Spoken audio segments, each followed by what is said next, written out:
Hello everyone, কেমন আছো সবাই? আজকে আমি বানাবো ছানা দিয়ে পনিরের তরকারি। তো আজকে চলো দেখিয়ে দেই রেসিপিটা। প্রথমে কাপড় নেওয়ার পর ছানাটাকে ভালো করে শক্ত করে চিপে নিতে হবে, যেন কোনো জল না থাকে। তারপরে ছানাটা নিয়ে ভালো করে মাখতে হবে। দেখে নাও কী করে মাখতে হচ্ছে।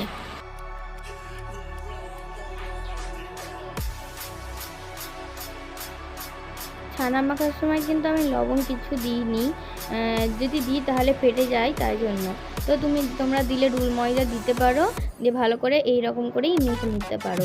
যদি মেখে নাও তাহলে ওই জিনিসটা আরও ভালো হয়, কিন্তু এখানে আমি রুল ময়দা দিইনি, একদম প্রিয় ছানার বানিয়েছি। তো এই যে এরকম করে গোল গোল করে হালকা করে চাপ দিয়ে দিতে হবে, তারপরে এরকম করে পনিরগুলো তৈরি হয়ে যাবে। এখানে কুহুকুনু আমার দেখাচ্ছিল বহুত হয়ে।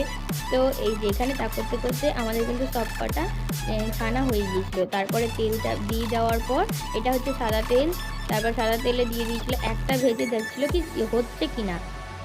তো এই যে এখানে হালকা করে ছানাটা ভেজে নিচ্ছিল, মানে শক্ত করে ভাজতে হবে। দিয়ে সবগুলো ছানাকে আমি এক এক করে ভেজে নিচ্ছি।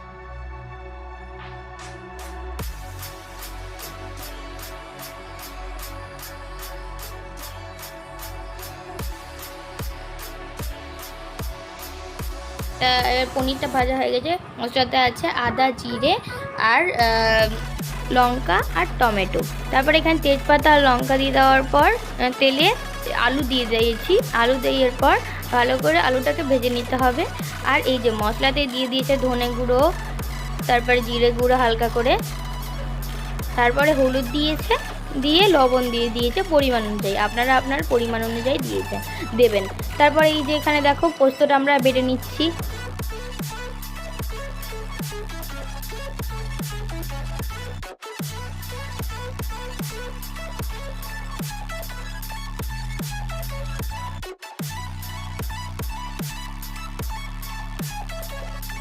তো দেখো এবার পোস্তটা আমার এখানে বাটা হয়ে গিয়েছে। এবার দেখো কুকুনো এখানে সাইকেল নিয়ে খেলা করছে।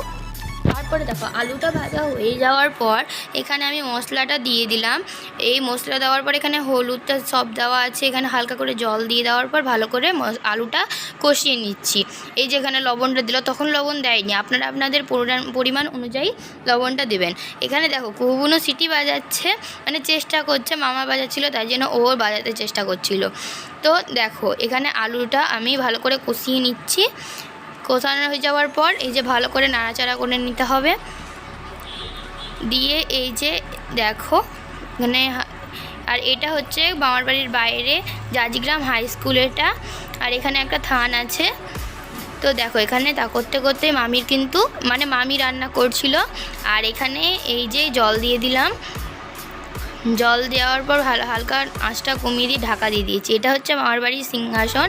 কেমন লাগছে একবার কমেন্ট করে জানাও। তো এই যে এবার এখানে পনিরগুলো আমি সবগুলো একটা একটা করে ছেড়ে দিলাম। এই যে এখানে দিয়ে দিয়েছি পনিরগুলো। তারপরে হালকা করে নাড়াচাড়া করে নিতে হবে।